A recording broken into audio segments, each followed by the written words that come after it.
Good day, sir. I am Ana Marie A. Silagpo, the first reporter. The first question is, how do youth assess students' 21st century life and career skills and their learning environments? Recognizing the opinions of the students and examining their skills is essential because students will be able to encourage and reflect their preferred ways of learning. The new ways of teaching make students more productive and encourage them to collaborate, such as group activities. Reminder that all students are different. For example, some of your students might prefer to learn information presented to them verbally instead of reading it. In this case, you can provide those students with resources they can use to find videos or recordings about the topic. By doing this, you can recognize and examine the skills of the students that will help in their 21st century life and the path for their future careers. This is Princess Gladeline V. Reconalia. Are the students computer and internet literate? Do they have the willingness for lifelong learning? Are their chosen careers coincide with their talents and capabilities? These are just some of the necessary questions. The assessment is an essential tool to evaluate students' mastery in both cognitive and competence. With the aid of the results, teachers acquire adequate information to formally and effectively provide teaching and learning environment that is appropriate for students to further and nurture the expertise in each of their respective chosen careers.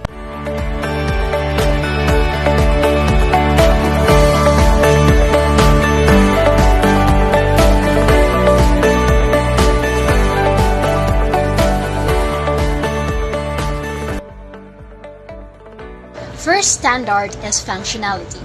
Technology should serve as an instrument for the students to show their creative ways on showing their understanding. Students should extract means of technology in novel and creative ways they never did before with the use of traditional tools. This means that learning is endless as well as our students' innovation should do. Next is accessibility. Technology use must be accessed to allow educators to amend teaching strategies and learning processes and to be more inclusive of all types of learning styles as observed in a multicultural classroom. Next is technical. The device user in the classroom should practically operate the device in an effective and appropriate manner following the standards to maintain its functionality. This time, the user's competencies in digital literacy are needed. Good day, I am Christine Joy Elisagam. Moving forward, let's talk about mobile design. Mobile design or mobile learning in classroom is helping change the environment from teacher-centered to student-centered.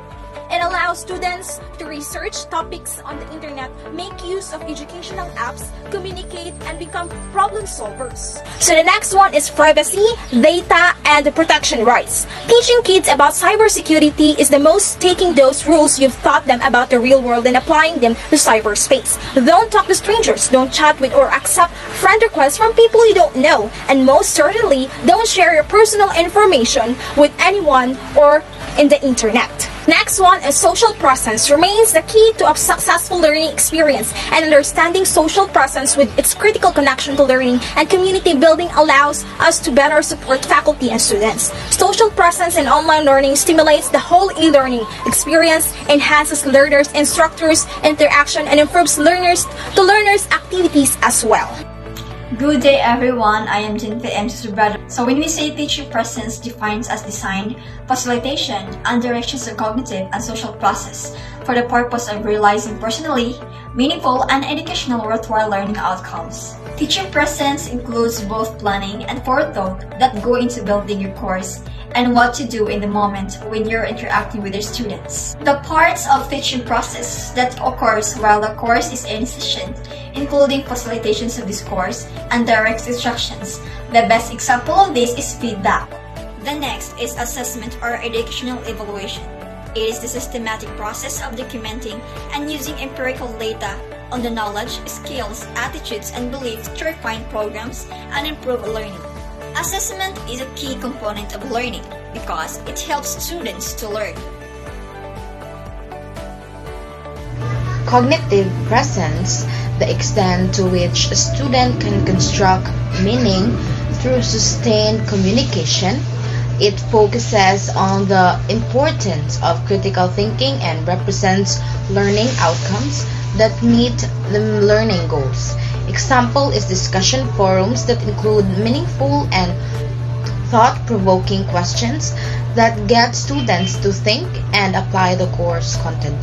Clear participation guidelines and expectations for students are important part of the activity.